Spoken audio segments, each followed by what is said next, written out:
The space around Vega Terminus burned with the light of dying ships. Commander Lyra Thane gripped the arms of her command chair as another explosion lit up her view screen.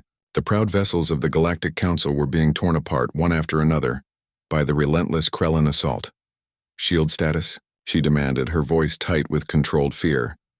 Her tactical officer looked up from his console, his face pale. "Down to 30%, Commander. Their weapons are cutting through our defenses like they aren't even there." Lyra watched as the Valorian cruiser Brightness exploded in a ball of superheated plasma. 300 souls gone in an instant. She had attended the academy with Captain Dren. They had shared drinks just last week, laughing about old times. Now he was nothing but scattered atoms drifting in the void. "All ships continue evasive pattern Delta 7, she ordered into her communicator. "Focus fire on their command ship." But even as she gave the order, she knew it was hopeless. The Krellin Dominion had brought something new to this battle. Their weapons bypassed every known defensive technology. Energy shields that could withstand a star's heat simply failed when struck by the purple beams of Krellin fire. Armor that had protected ships for thousands of years melted like ice under a sun. The battle had started 3 hours ago. The Council fleet had been patrolling this sector when the Krellins appeared without warning. 15 Council ships against 20 Krellin vessels. It should have been a fair fight. The Council had superior technology, better training, and the moral authority of defending peaceful space. None of that mattered now.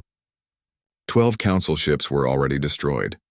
The remaining 3 were barely holding together, their shields failing, their weapons running low on power.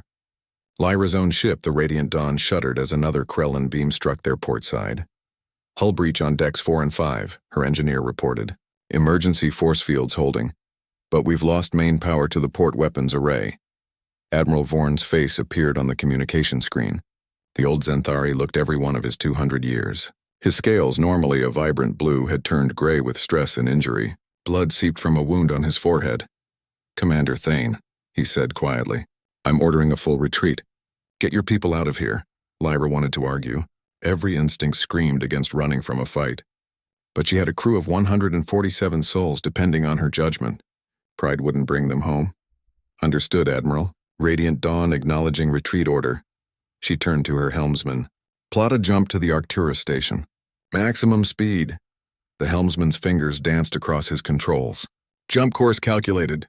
We'll be ready in 90 seconds. Those 90 seconds felt like an eternity. The Krellin sensed their prey was escaping and increased their assault. The Radiant Dawn rocked under a barrage of enemy fire. Lyra heard the groans of metal being torn apart, the hiss of atmosphere venting into space, the screams of injured crew members echoing through the corridor outside the bridge. 60 seconds to jump, the helmsman announced. Another Krellin beam found its mark. The lights on the bridge flickered and died, replaced by the dim red glow of emergency lighting. Sparks flew from damaged consoles. The acrid smell of burning circuits filled the air. "Shield failure imminent," Tactical reported. "They're concentrating all fire on us." 30 seconds, the helmsman said, his voice shaking. Lyra closed her eyes for a moment, preparing herself for the worst. She thought of her family back on Asari Prime. Her mother, who had begged her not to join the fleet. Her younger brother, who looked up to her with such admiration. Would they even recover her body? Or would she simply disappear? Another name added to the long list of those lost in space. "Commander!" The sensor officer's voice cut through her dark thoughts. New contact emerging from faster-than-light travel, bearing 270 Mark 15. Lyra's eyes snapped open. "Identification? Unknown, Commander. The signature doesn't match anything in our database. It's positioning itself between us and the Krellin fleet." On the main view screen, a ship appeared that made Lyra's breath catch in her throat. It was unlike anything she had ever seen, where Council ships were sleek and elegant, flowing curves designed for both beauty and function. This vessel was all hard angles and brutal efficiency. It looked like it had been built to take punishment and keep fighting. The ship was maybe 200 meters long, smaller than most Council cruisers, but larger than a standard patrol craft. Its hull was dark gray, covered in what looked like overlapping plates of armor. Weapons bristled from every surface. Strange symbols marked its side, characters from no known galactic language. "They're hailing us," communications reported. Audio only, no visual. "Put them through," Lyra ordered. Static crackled through the bridge speakers. Then a voice spoke, male, speaking Galactic Standard with a thick, unfamiliar accent and obvious difficulty with the language. "This is Captain Jake Morrison of the Earth vessel Defiant. We have your back. Earth?" Lyra searched her memory. The name meant nothing. No planet called Earth existed in any star chart she knew. Yet here was a ship from this unknown world, placing itself in harm's way to protect strangers. "Unknown vessel Defiant. This is Commander Lyra Thane of the Asari Republic ship Radiant Dawn. We are under attack by hostile forces and have taken severe damage. We strongly advise you to retreat. These enemies have weapons that can—" She never finished her sentence. The Krellans, enraged by this new interloper, opened fire on the Defiant with everything they had. 6 purple beams, each capable of punching through Council shields like they were tissue paper, struck the unknown ship simultaneously. Lyra expected to see the Defiant torn apart. Instead, the beams splashed against its hull in showers of sparks and superheated metal. The armor glowed white-hot where the weapons hit, but the ship remained intact. Damaged, certainly. Wounded, yes. But not destroyed. "Impossible," her tactical officer whispered. Captain Morrison's voice came through the speakers again, calm despite what his ship had just endured. "All Council vessels fall back to minimum safe distance. We will engage the enemy." The Defiant surged forward, accelerating at a rate that made Lyra's eyes widen. No ship should be able to move that fast without inertial dampeners tearing its crew apart. Yet this Earth vessel did exactly that, racing toward the Krellan fleet like a predator that had just spotted wounded prey. "Get us to a safe distance," Lyra ordered, "but keep all sensors locked on that ship. I want to know everything about what happens next." As the Radiant Dawn limped away from the battle, Lyra watched the viewscreen with fascination and disbelief. The mysterious humans had arrived at what seemed like the darkest moment. Whether they were saviors or simply the next victims remained to be seen, but for the first time in 3 hours, Commander Lyra Thane felt something she thought she had lost. Hope. The Defiant dove into the heart of the Krellan formation like a bullet fired from a gun. Captain Jake Morrison stood on his bridge, hands clasped behind his back, watching the tactical display with cold focus. Around him, his crew worked with practiced efficiency, their movements born from years of training and real combat experience. "Claire, targets?" Jake asked his tactical officer. Lieutenant Claire Hayes studied her console, her fingers flying across the keyboard. Unlike the touch-based holographic interfaces of the Council ships, the Defiant's controls were physical, mechanical, built to work even when the power failed. She had learned to trust these simple systems during the Jovian conflicts, when fancy technology meant nothing against the harsh reality of combat. 20 Krellan vessels, sir. 18 cruiser class, 2 that read as heavy destroyers. They're regrouping, bringing their weapons to bear on us. She looked up, meeting his eyes. They don't look happy we crashed their party. Jake allowed himself a small smile. "Danny, how are we holding up after that welcome?" Chief Engineer Danny Cooper's voice came through the intercom from the engine room. "Hull integrity at 87%. Those energy beams melted through about 6 inches of armor plating, but the composite layers underneath held. We're venting some coolant from the port heat exchangers and Reactor 2 is running hot, but we're good to fight." "Good enough," Jake said. He turned to his helmsman. "Sarah, get us in close. I want to be so near they can see our hull markings." Pilot Sarah Blake grinned. She had earned her reputation flying fighters in the asteroid belt wars, threading needle-tight gaps between spinning rocks while enemy fire lit up the void around her. Compared to that, this was almost relaxing. Almost. "Aye, Captain." Setting course for knife-fighting range, the Defiant surged forward again. Its fusion engines, primitive by galactic standards but reliable as sunrise, pushed the ship to velocities that would have been suicidal for any other vessel. The crew felt the acceleration pressing them into their seats. Not crushing, not lethal, but enough to remind them they were in a warship built by humans who understood that comfort came second to survival. On the Radiant Dawn, Commander Lyra Thane watched in disbelief as the human ship charged directly at the Krellan fleet. Every tactical instinct she possessed screamed that this was insanity. Ships were supposed to maintain distance, using long-range weapons and superior maneuverability to pick apart enemy formations. You didn't just rush straight at 20 hostile vessels, unless you were human, apparently. "They're insane," her tactical officer muttered. "No," Lyra said slowly, unable to look away from the display. "There's something else entirely. The Krellans opened fire. Purple beams lanced through space, converging on the Defiant from a dozen directions. The human ship twisted and rolled, its trajectory suddenly becoming unpredictable. Some beams missed entirely. Others struck armor that had been angled to deflect the worst of the energy. The Defiant kept coming, then it fired back. The weapons that erupted from the Defiant were nothing like the energy beams or plasma cannons used by every known spacefaring race. These were solid projectiles, chunks of dense metal accelerated to incredible speeds by electromagnetic rails. The railgun rounds moved at a significant fraction of light speed, too fast for the Krellan ships to evade. The first round struck a Krellan cruiser amidship.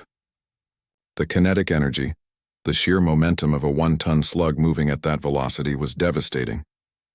The projectile punched through the cruiser's shields without slowing, drilled through armor, tore through internal compartments, and exited the far side in a spray of debris and atmosphere.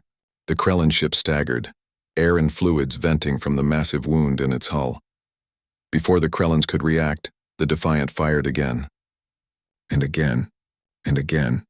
The railguns had a slower rate of fire than energy weapons, but each shot hit like the hammer of an angry god. What in the name of the ancestors? Lyra breathed. Her sensor officer was frantically analyzing the data. Commander, those weapons are purely kinetic. Mass drivers, but more advanced than anything in our historical records. The projectiles are achieving 0.95% of light speed. A second Krellan ship took a railgun round through its engine section. The fusion reactor, breached by the impact, went critical. The ship vanished in a brief new sun. Claire's voice rang out across the Defiance bridge. Firing solution locked on target 7. Fox 3, Fox 3. Missile ports opened along the Defiance hull. Dozens of projectiles streaked toward the Krellan formation, their solid fuel engines burning bright in the darkness. They were primitive compared to Council-guided munitions, using basic chemical propulsion and simple computer targeting. But what they lacked in sophistication, they made up for in numbers and sheer explosive power. The Krellan point defense systems, designed to intercept energy weapons and sophisticated missiles, struggled with the swarm of incoming warheads. The human missiles didn't follow predictable flight paths. They jinked and weaved, using small maneuvering thrusters to create random evasion patterns that frustrated targeting computers. Several missiles got through. Nuclear warheads, banned by the Galactic Council for centuries as needlessly destructive, detonated against Krellan hulls. The ship's shields, so effective against energy weapons, provided minimal protection against the thermal and kinetic shock waves. 3 Krellan vessels were crippled in the first salvo. Reloading tubes 3 through 8, Claire reported. 20 seconds to next launch. Jake watched the tactical display. The Krellans were starting to adapt, concentrating their fire, trying to overwhelm the Defiant's defenses through sheer volume. His ship was tough, but it wasn't invincible. Sarah, emergency pattern Echo 7. Use the debris from that destroyed cruiser as cover. Roger that, sir. Hang on, everyone. The Defiant spun, its maneuvering thrusters firing in complex sequence. The ship twisted through space in a way that would have torn apart any vessel relying on artificial gravity systems. But the Defiant's crew were strapped into their seats, their bodies braced against the acceleration. They had trained for this, had built their bodies and reflexes to endure forces that would incapacitate the softer species of the galaxy. A Krellan beam missed the Defiant by meters as Sarah threw the ship into a barrel roll. Another shot struck their starboard side, but the angled armor deflected most of the energy. The hull glowed red-hot but held. Danny, I need full power to the main gun, Jake said calmly. Captain, if we do that, I'll have to pull power from life support and half the secondary systems. Do it. In the engine room, Danny and his team worked like a well-oiled machine. They rerouted power conduits, bypassed safety systems, and pushed the Defiance reactors past their rated limits. The chief engineer watched temperature gauges climb into the red zone and decided he didn't care. They would either win this fight or die trying. There was no middle ground. Main railgun at 120% power, Danny announced. She'll give you 1 shot, sir. Maybe 2 before we have to cool her down. Jake studied the tactical display, choosing his target with care. The Krellan command ship, larger than the others and positioned in the center of their formation. Its shields were stronger, its armor thicker, but that didn't matter. Not against what he was about to do. Claire, target the command ship. Full power center mass. Target locked, sir, firing. The Defiant's main railgun fired. The entire ship shuddered from the recoil. The massive electromagnetic coils consumed enough power to light a small city as they accelerated, a specially designed penetrator round to speeds that pushed the limits of physics. The projectile crossed the distance to the Krellin command ship in less than a second. It struck the vessel's forward shields and simply shattered them through brute kinetic force. The round hit armor that could withstand plasma temperatures and punched through like it wasn't there. It traveled the entire length of the ship, ripping through deck after deck, destroying everything in its path. The Krellin command ship broke in half. Secondary explosions rippled along its length as systems overloaded and ammunition stores detonated. The two halves drifted apart, lifeless hulks spinning slowly in the void. On the radiant dawn, the bridge was silent. Lyra and her crew stared at the tactical display, unable to fully process what they had just witnessed. By the light of the first stars, Lyra whispered, "What are these humans?" The battle continued to rage, but the momentum had shifted. The Krellin fleet, shocked by the destruction of their command ship and the loss of nearly a third of their forces, began to show signs of confusion. Their formation broke apart as individual. Captains made their own decisions about how to deal with this unexpected threat. Commander Lyra Thane forced herself to think past her amazement. Whatever these humans were, they had given the Council fleet a chance to survive. She couldn't waste it. "Communications, get me a direct line to that Earth ship," she ordered, "and patch me through to Admiral Vorn and Captain Celis on the Morning Star. We need to coordinate with our new allies." Within moments, 3 faces appeared on her communication screen. Admiral Vorn, looking tired but determined. Captain Celis, a young Rillian whose ship had taken the least damage, and Captain Jake Morrison, who appeared human in the same way Council species were humanoid, but with subtle differences that marked him as something new. Jake's face was weathered, with lines around his eyes that spoke of years spent staring at screens and dealing with stress. His hair was cut short, practical rather than decorative. His uniform was plain, dark blue with simple rank insignia on the shoulders. No elaborate decorations, no precious metals or gems. Just cloth and duty. "Captain Morrison," Lyra began, choosing her words carefully, "on behalf of the Galactic Council, I thank you for your intervention. Your arrival likely saved our lives." Jake nodded, his expression serious. "Glad we could help, Commander. But we're not out of this yet. Those Krellin ships are regrouping, and my vessel has taken damage. We're going to need to work together if we want to finish this." Admiral Vorn leaned forward. "Captain, I must ask, where did you come from? Our sensors detected no ships in this region before your arrival, and Earth does not appear in any galactic database." "That's because you've never contacted us, Admiral," Jake replied. "Earth is about 40 light-years from here, out past the Orion Arm. Your people have never sent explorers or communication signals that far out. We've been developing on our own for a long time." The implications of that statement hung in the air. A species that had reached the stars without any contact with the greater galactic community. That had built weapons, ships, and technology from scratch, without any help or guidance. "Your weapons," Captain Celis said, his voice filled with curiosity. "They are unlike anything we know. No energy beams, no plasma. Just solid projectiles and explosive warheads. It seems so. Primitive." Jake's expression hardened slightly. "Primitive works when fancy technology fails, Captain. Our railguns don't rely on exotic particles or dimensional folding. They're just electromagnetic acceleration and basic physics. Hard to defend against because they're simple. Same with our missiles. No quantum guidance systems, just chemical propulsion and solid-state computers.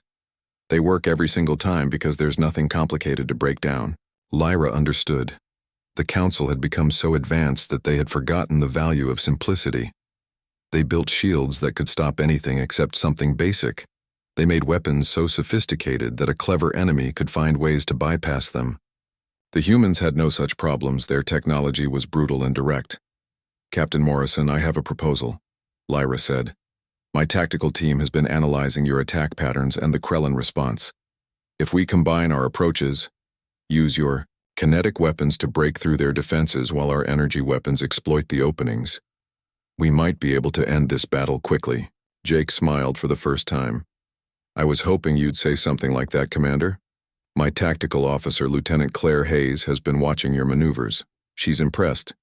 You people know how to fight. You just need to remember that sometimes the old ways work best. Admiral Vorn nodded slowly. Then let us finish this together. Captain Morrison, you will take the lead. We will support your attack. The communication ended, and Jake turned to his crew. In the engine room, Danny Cooper was coaxing every last bit of performance from the damaged systems. The portside armor was half melted, several missile tubes were jammed, and Reactor 2 was running hot enough to make him nervous. But the ship was still fighting, and that was all that mattered. Chief, how long until we can fire the main gun again? Jake asked over the intercom. 10 minutes if you want to do it safely, sir.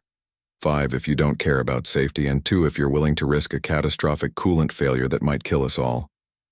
Jake considered. Give me 7 minutes, Danny. That's the best compromise I can offer. 7 minutes it is, Captain. We'll make it work. On the bridge, Sarah Blake was already plotting a new course. The Krellin ships had spread out, trying to surround the Defiant and bring their superior numbers to bear.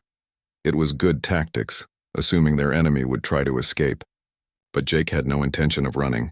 Sarah, take us through the center of their formation. Maximum speed, random evasion pattern. Make them work for every shot. Aye, sir. Going right down their throats. The Defiant accelerated again, heading directly for the gap between 2 Krellin cruisers. Claire armed every weapon system they had left. Railguns, missiles, even the point defense cannons that were meant to shoot down incoming fire. Everything would be needed for what came next. Behind them, the 3 remaining Council ships formed up, matching the Defiant's course. Lyra felt her heart racing. This was either brilliant strategy or the worst decision she had ever made. Time would tell which. The Krellin saw the humans coming and opened fire. Purple beams crisscrossed space, creating a deadly web of energy. The Defiant twisted and turned, Sarah's hands dancing across her controls as she pushed the ship through impossible maneuvers. Some beams missed, others struck armor that had already been damaged, melting deeper into the hull. Hull breach Deck 7, Danny reported. Sealing it off. We've got fires in sections 12 through 15, damage control teams responding. Keep us flying, Chief, Jake said calmly. The Defiant reached the Krellin formation and unleashed everything. Railgun rounds punched through one cruiser after another. Missiles streaked toward their targets, nuclear warheads turning the void bright with the light of miniature suns. The point defense guns, small but numerous, raked across Krellin hulls at close range.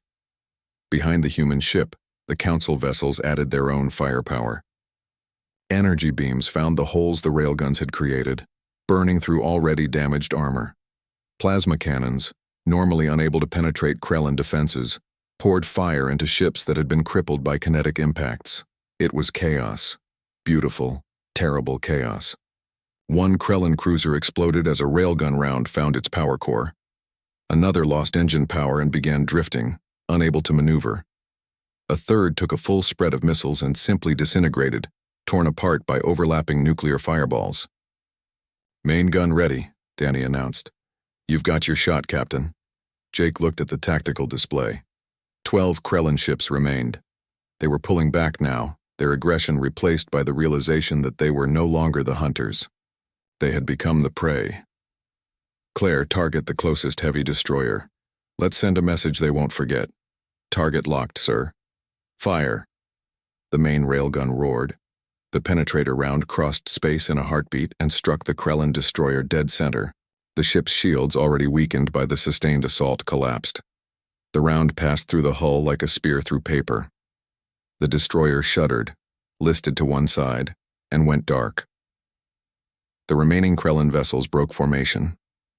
They turned away from the battle, their engines pushing them toward the safety of faster-than-light travel.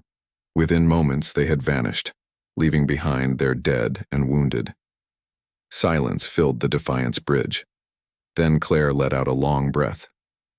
All targets departed, sir. We're clear. Jake sat down in his captain's chair for the first time since the battle began.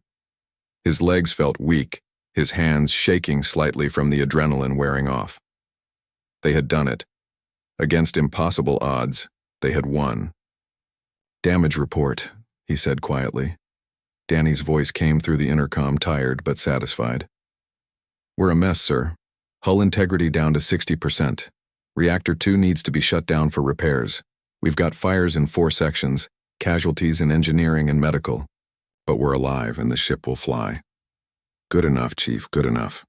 The aftermath of battle was always the hardest part. Jake Morrison walked through the corridors of the Defiant, surveying the damage with a heavy heart. Scorch marks blackened the walls where fires had raged. Emergency force fields glowed blue across gaping holes in the hull. The smell of burnt metal and melted plastic filled the air, mixing with the sharp scent of medical disinfectant. He stopped at the medical bay. Dr. Lisa Grant looked up from her work, her face smudged with ash and blood. She had been treating the wounded for hours, moving from patient to patient with practiced efficiency. "How many?" Jake asked quietly. Lisa wiped her forehead with the back of her hand. 7 dead, sir. 19 wounded, 3 critical. Lieutenant Hayes took shrapnel from a console explosion. She'll recover, but she needs rest. Jake nodded, feeling the weight of each loss. 7 families back on Earth would receive notifications. 7 empty chairs at dinner tables. 7 names added to the memorial wall. He had known this was possible when they launched, but knowing didn't make it easier. "Do what you can for them, Doctor. We'll be heading home soon." "Yes, sir." Jake continued his inspection, greeting each crew member he passed.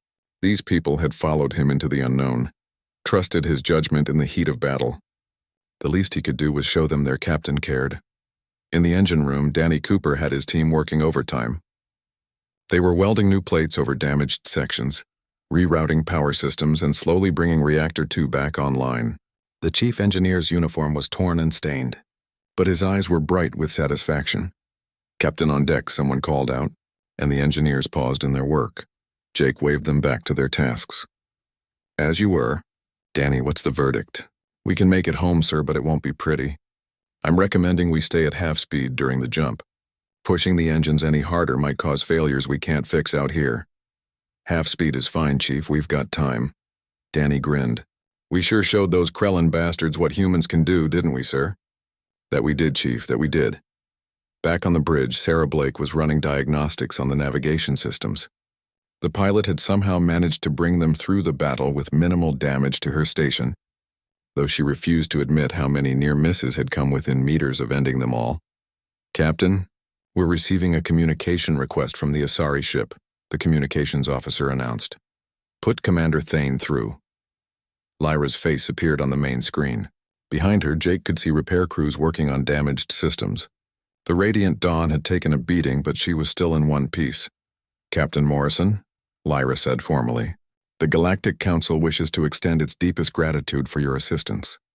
Your actions today saved countless lives and prevented the Krellin Dominion from gaining control of this sector. We were glad to help, Commander. Nobody should have to fight alone." Lyra's expression softened slightly. "May I ask how Earth came to be in this region? You mentioned your planet is 40 light-years away, yet you arrived precisely when we needed help most." Jake settled into his command chair. This was the part where things would get complicated. 3 months ago, our long-range sensors detected unusual energy signatures in this region. Readings that didn't match any natural phenomena we knew. Admiral Helen Price, head of Earth's Space Defense Force, decided we needed to investigate. "So you traveled across 40 light-years to explore an energy signature?"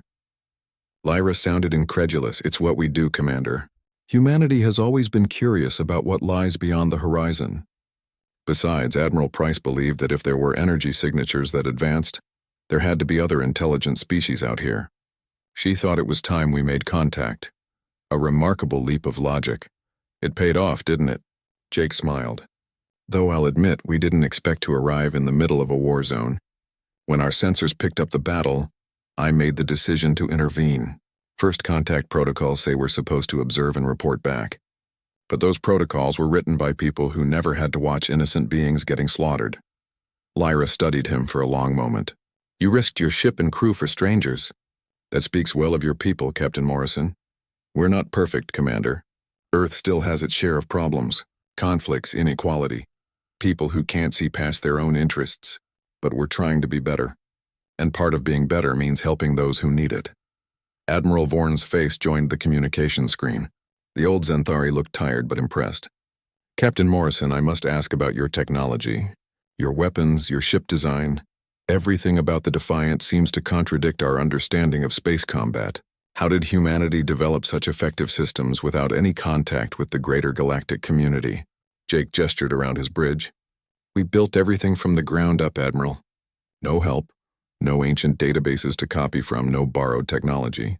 Just human ingenuity and a lot of trial and error. Our railguns exist because we couldn't figure out how to make energy weapons efficient enough for ship-to-ship combat. Our armor is layered composites because we needed something that could take a hit and keep fighting. Our reactors are fusion-based because we haven't discovered whatever exotic physics you use for power. Fascinating, Vorn said. You turned limitations into advantages. That's one way to look at it. Another way is to say we're too stubborn to give up when things don't work the first time. Captain Sellis spoke up from his own screen. Captain Morrison, I have studied your battle tactics. You use momentum and positioning in ways we haven't employed for centuries. Your ship moves like a fighter craft despite its size. How do your crew survive such violent maneuvers? Training and toughness, Jake replied simply. Our people are selected for their ability to handle high G forces. We spend months in centrifuges building up our tolerance, and we accept that space combat is brutal. Better to endure some pain than die because we were too comfortable. Sarah Blake spoke up from the helm. Captain, I've plotted our return course to Earth. With Chief Cooper's restrictions, we're looking at about 3 weeks of travel time. 3 weeks? Lyra looked surprised. How is that possible? The Defiant should take months to cross 40 light years, even at maximum faster than light speed. Jake smiled. Our jump drive is different from yours, Commander. We use a brute force approach to folding space. It's inefficient, uses tremendous amounts of power, and probably violates a dozen laws of physics. But it's fast. I would very much like to understand this technology, Vorn said thoughtfully, and I believe the Galactic Council would be interested in establishing diplomatic relations with Earth. That was part of our mission, Admiral. Before we depart, I'm authorized to share the coordinates to Earth and extend an invitation for diplomatic contact. Admiral Price made it clear that humanity is ready to meet its neighbors as equals. Equals, Lyra repeated. After what we witnessed today, Captain, I don't think anyone would dare to treat humanity as anything less. Jake stood, addressing all 3 council officers on his screen. Commander, Admiral, Captain, I want to be clear about something. What you saw today was one ship, one crew in one battle. Earth has other ships, other crews, all trained to the same standards. But we're not warriors by nature. We don't want to conquer or dominate. We just want to survive and maybe make some friends along the way. You have made friends today, Captain Morrison, Vorn said solemnly. The Galactic Council will send diplomatic vessels to Earth as soon as possible. I look forward to learning more about your remarkable species. As do I, Lyra added, though I suspect the Council will need time to adjust to the idea of humans. You have rather dramatically altered the galactic balance of power. Jake laughed. We just want to trade and share knowledge, Commander. The balance of power can sort itself out. The communication ended and Jake turned to his crew. They were all watching him, exhausted but proud. They had done something extraordinary today. They had announced humanity's presence to the galaxy in the most dramatic way possible. All hands, this is the captain, Jake said over the ship-wide intercom. We're going home. Admiral Price will want a full report, and the Defiant needs proper repairs. But before we jump, I want you all to know something. Today you proved that humanity belongs among the stars. You showed courage, skill, and determination against overwhelming odds. 7 of our shipmates died in this battle, and we'll honor them when we return.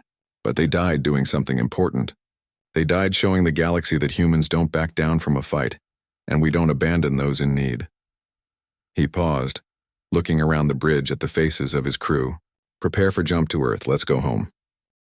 The Defiant emerged from faster-than-light travel at the edge of Earth's solar system, its hull scarred and burned but intact. Jake Morrison stood on the bridge watching the blue and white marble of his home planet grow larger on the view screen. After 3 weeks in space, after the battle and the long journey back, he had never seen anything more beautiful. Home, Sarah Blake said softly from the helm. Damn, I missed it.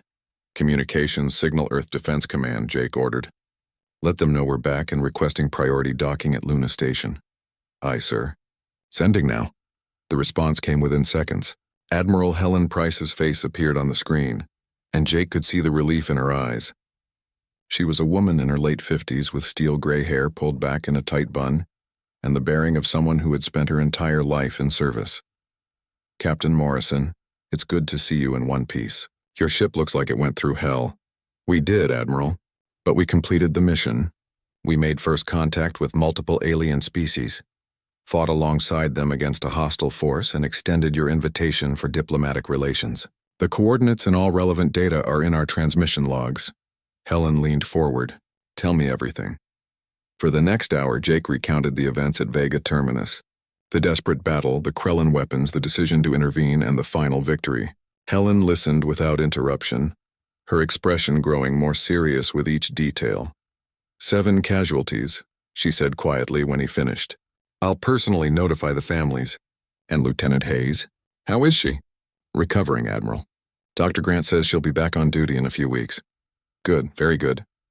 Helen paused, gathering her thoughts. "Captain, what you and your crew did out there has changed everything. The Galactic Council now knows we exist, knows what we're capable of. There's no going back to isolation." "I understand, Admiral. For what it's worth, I believe we did the right thing. Those Council ships were being massacred. If we had just observed and left, they would have died." "I agree with your decision, Captain. But now we need to prepare for what comes next. The Council will send diplomatic vessels, and when they arrive, they'll find a planet that isn't quite ready for them. We have wars, poverty, environmental damage. We're not some perfect utopia." Jake smiled slightly. "I told Commander Thane as much, Admiral. I was honest about humanity's flaws.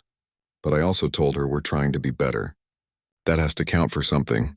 Let's hope it does." Helen straightened in her chair. "Bring the Defiant in for repairs. You and your crew have earned some leave time. In 2 weeks, I'll need you back for debriefings and to help prepare first contact protocols. The diplomats are going to have a million questions." "Understood, Admiral." Morrison out. The Defiant limped toward Luna Station, Earth's primary orbital facility. The station was a massive construction of metal and composite materials, a ring 3 kilometers in diameter rotating to provide artificial gravity. Ships of various sizes clustered around it like fish around coral, from small shuttles to massive cargo haulers.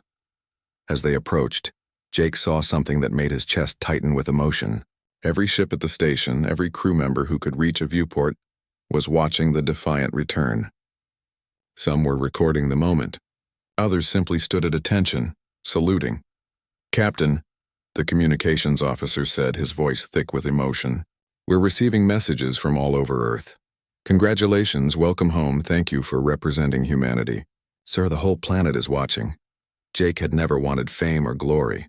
He was a military officer, doing his duty as he understood it. But in this moment, seeing the outpouring of support and pride from his fellow humans, he allowed himself to feel proud too.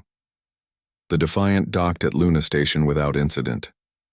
The moment the umbilical connected and atmosphere was confirmed, the crew began disembarking. Medical teams rushed aboard to care for the wounded. Engineering teams started assessing the damage, and Admiral Helen Price herself was waiting at the airlock. Jake was the last to leave his ship. He stopped at the airlock, turning back to look at the Defiant one more time. The old girl had brought them through hell and back. She deserved to rest. Helen was waiting with her senior staff and an honor guard. As Jake stepped onto the station, the guard snapped to attention. "Captain Jake Morrison, on behalf of Earth and all humanity, welcome home," Helen said formally. Then she smiled and extended her hand. "Well done, Jake. Damn well done." Jake shook her hand, feeling the weight of the past weeks finally start to lift. "Thank you, Admiral. The crew performed beyond expectations. They deserve the credit, they'll get it. But you made the call to intervene and you led them through that battle. Don't downplay your role." Over the next few days, Jake and his crew were debriefed extensively. They shared everything they had learned about the Galactic Council, the various species, the Krellin Dominion, and the state of galactic politics. Analysts pored over sensor logs, studying Council and Krellin technology. Linguists worked to understand the basics of galactic standard. Strategists began planning for humanity's integration into the wider galaxy. Meanwhile, across Earth, the news of first contact dominated every screen and conversation. Some people were excited, eager to meet alien species and explore the stars. Others were afraid, worried about what these advanced civilizations might do to Earth.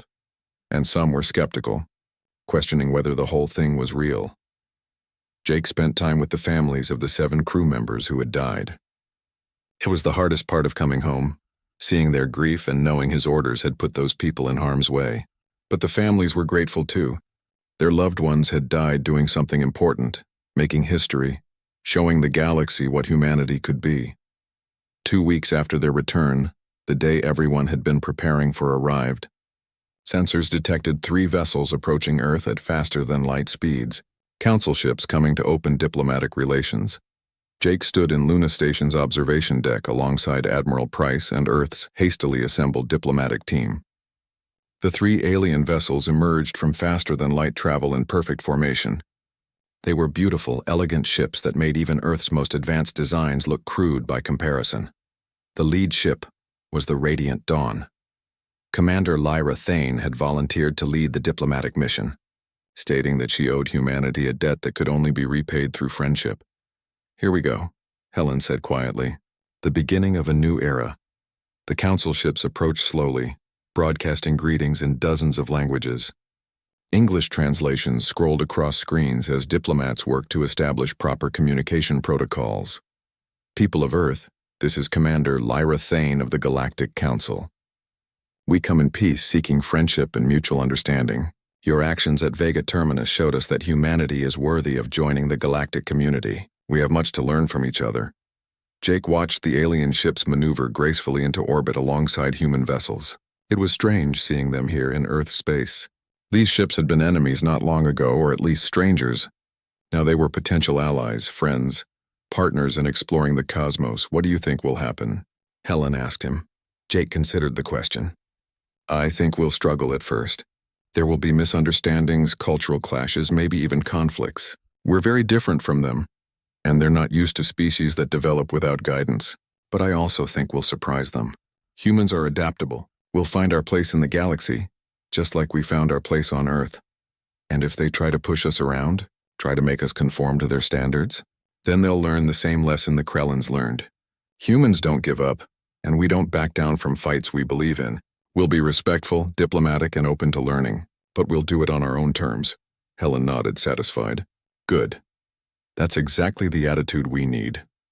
The diplomatic vessels docked at Luna Station, and the first face-to-face meeting between humans and the Galactic Council began.